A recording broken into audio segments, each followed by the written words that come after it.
Chers étudiants, bonjour. C'est la deuxième partie du TPO sur la propagation d'une onde transversale sur une corde. Nous sommes maintenant dans le cas d'une corde inhomogène. La corde est toujours tendue, les bouts sont fixés et la masse linéique va donc changer à un endroit de la corde.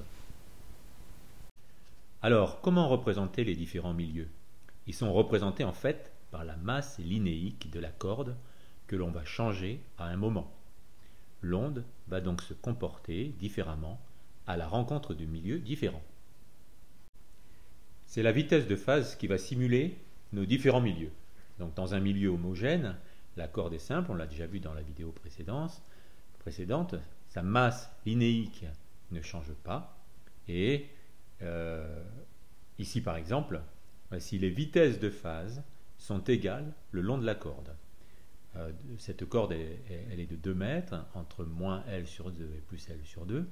Et ici, V1 égale V2 est égal à 1 mètre par seconde. Alors, on est dans un milieu homogène. C'est du déjà vu. Mais si on change ces vitesses qui apparaissent dans cette équation, qui simulent en fait le comportement du milieu inhomogène, qui peut changer plus ou moins brusquement grâce à cette équation. Alors, je vous invite à regarder cette équation et essayer de comprendre l'intérêt de ce coefficient gamma. Sur cette image, on simule un milieu inhomogène. Au début de la corde, dans la première moitié de cette corde, la vitesse de phase sera de 1 mètre par seconde. Et au bout de la corde, dans la deuxième moitié de la corde, la vitesse de phase sera de 2 mètres par seconde. En fait, on a joué sur le coefficient gamma pour simuler la transition entre la première moitié de la corde, où la vitesse de phase est V1, et l'autre moitié de la corde, où la vitesse de phase est V2. Cela, en fait, correspond à un changement de masse linéique entre la première moitié et la seconde moitié de la corde.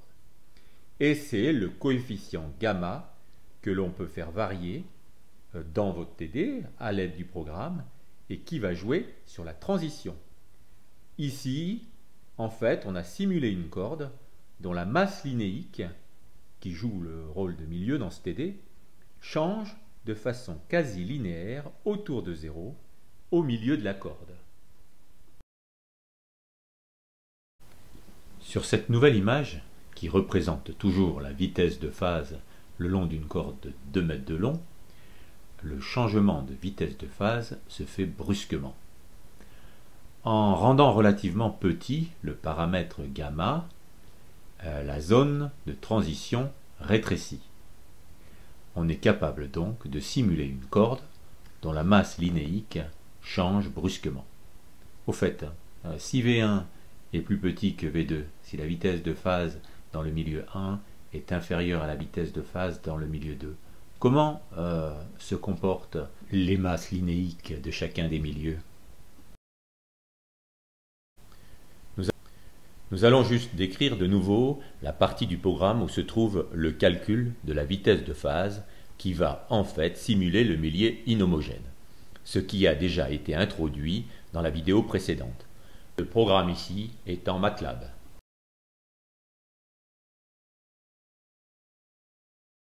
Je vous rappelle ici ce qu'on avait dit dans la vidéo précédente. Deuxième partie intéressante à compléter dans ce programme, c'est la partie où on va rentrer en fait la simulation du milieu, à savoir la vitesse de phase de l'onde. C'est cette vitesse qui va permettre en fait de rester dans un milieu homogène ou inhomogène. Ensuite, on rentre la forme de l'onde à t égale 0. Et ici, c'est psi 0, c'est une simple gaussienne, donc on vous donne l'équation. Et enfin, vous allez rentrer la dérivée de la fonction d'onde psi point de 0, qui est en fait la vitesse initiale de chaque élément de masse. Donc dans la deuxième partie, là en bleu, eh bien, on va faire le calcul du parent z, donc vous n'avez rien à toucher, et divers paramètres de l'équation. Alors je vous invite à retrouver tous ces paramètres dans les équations du TD. Et ensuite, là, on va, à partir de ce programme, vous donner la stabilité, la condition de stabilité. Je vous rappelle qu'il faut qu'elle soit inférieure ou égale à 1. Donc à chaque fois que vous allez lancer votre programme, regardez bien que la condition de stabilité est inférieure ou égale à 1. De toute façon, vous allez tout de suite voir, si c'est supérieur à 1, vous allez tout de suite voir des effets un petit peu étranges.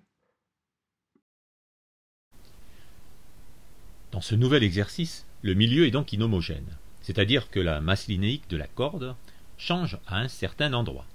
Ici, ça va être au milieu que cela va changer. La corde est toujours tendue et les bouts sont fixés.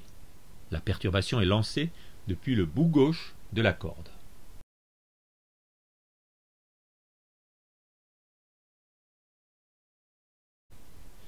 La perturbation initiale part avec une vitesse de phase donnée dans le milieu 1 et rencontre l'autre milieu, délimité ici par les deux lignes pointillées rouges, là où se trouve la transition brusque que l'on voit sur la figure de la vitesse de phase.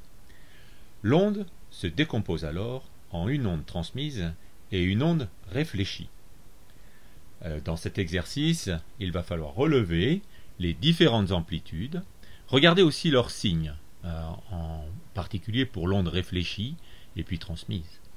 Vérifiez aussi les vitesses dans les différents milieux, et dans le cadre évidemment de votre expérience. Enfin, dans le cadre de ce TP, reprendre toutes les questions qu'on vous a données dans l'énoncé. Le mieux est de faire un tableau. Dans la première colonne, par exemple ici, on va mettre les valeurs du paramètre gamma de la définition de la vitesse de phase, en prenant des valeurs qui sont fonction de la longueur de la corde grand L. Ensuite, en fonction des colonnes, il faut relever les valeurs des amplitudes initiales AI, des amplitudes transmises AT, des amplitudes réfléchies AR, et calculer les rapports entre AR et AI, AT et AI. Puis, enfin, il faut recalculer les différents coefficients de réflexion petit r et de transmission petit t à partir des relations théoriques classiques que vous trouverez dans votre cours. Ainsi, il sera donc intéressant de faire les comparaisons entre ces différents coefficients et les rapports des amplitudes mesurées. Comme d'habitude, à la suite de nos vidéos, un certain nombre de questions se posent. Ici, en particulier, on a 4 questions qui nous paraissent intéressantes à réfléchir. La première question, comment se comportent les amplitudes réfléchies et transmises quand la vitesse du milieu 1, la vitesse de phase du milieu 1, est plus grande que la vitesse du milieu 2. Et même question quand V1 est inférieur à V2.